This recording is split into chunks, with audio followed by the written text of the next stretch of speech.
What's up, my friend? Panibagong araw na naman at magandang araw sa inyo, mga friends. Pupunta pala tayo ng palengke kaya bibili tayo ng ulam. Niluluto ko pala kinatamis ang spare ribs, my friend. Kakabulol pala yung salitang yon, my friend.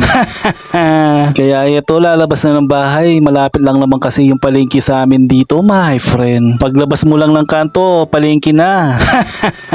Joke lang. Walang masyadong tao sa palengke, baka nag-strike din sila, my friend.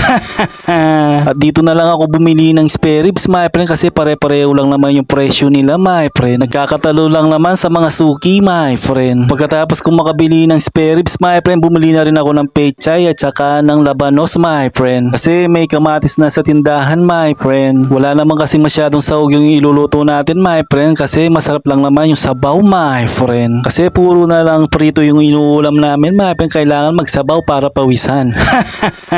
Pag uwi ko ng bahay, my friend, hinugasan ko na lahat, my friend. Syempre, yung binili nating spare ribs kanina, pinakat ko na din, my friend. Binanlawan ko ng 2 beses yung karne para malinis, my friend. Parang nilalabhan ko yung karne, my friend. Joke lang. Mas okay na malinis yung karne kasi iba-iba yung humahawak sa palengke, my friend. At syempre, yung gagamitin nating panluto, my friend, yung pressure cooker, my friend, para kagad lumambot yung karne. Habang pinapakulo natin yung spare ribs, my friend, syempre naghiwa na tayo ng mga sahog natin, my friend, para sabay-sabay na lang ilagay mamaya, my friend. Yung pechay hiniwa ko sa gitna para marami, my friend. Tapos kamatis din, my friend. Iniisip ko nga baka kulang yung nailagay kong kamatis, baka hindi maglasang kamatis, my friend. Sa palagay ko maglalasa naman kamatis, my friend. Tapos yung labanos kiniskis ko lang para mawala lang yung balat niya, my friend. Manipis lang kasi yung balat kasing nipis mo, my friend. Joke lang. Tuminom muna ako ng tubig kasi napagod ako sa kakalakad kanina, my friend. Habang nagpapahinga tayo, my friend, ayan, kumukulo na yung niluluto nating spare ribs, my friend. At syempre, pinasingaw ko muna yung hangin kanina bago ko buksan, my friend. Baka sumabog sa atin, hindi mo na ako makikilala.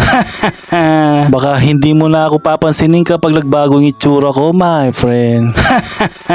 Joke lang. Nung nailagay ko na lahat ng sahog, my friend, syempre, minekos-mekos natin yan insan kahit papaano lang, my friend. Yung kinatumisang spare ribs natin, my friend, ayan, umaapaw yung sabaw, my friend. Mahilig nga ako sabaw, parang napasobra naman yata yung sabaw natin ngayon, my friend. Swimming pool yung sabaw natin. Nung malapit ng maluto, my friend, nilagyan ko ng bechin at saka ng asin yan, my friend, para magkalasa na yung niluto ko, my friend. Kaya konting pakulo na lang, luto na yan, my friend. At eto na yung niluto kong kinatamisang spare ribs, my friend. Sigurado matataob yung kanin yan. Pagkatikim ko nga sa niluluto ko, my friend, ayan, napaso pa tayo. Medyo mainit pa yung sabaw kahit na pinalamig ko na, my friend. Kaya nung tinikman ko yung spare ribs, my friend, ayan, napaso din ako ulit, my friend. Parang ayaw ipakain sa akin yung ulam. Kaya hanggang dito na lang muna yung video. Sige na, mga friends.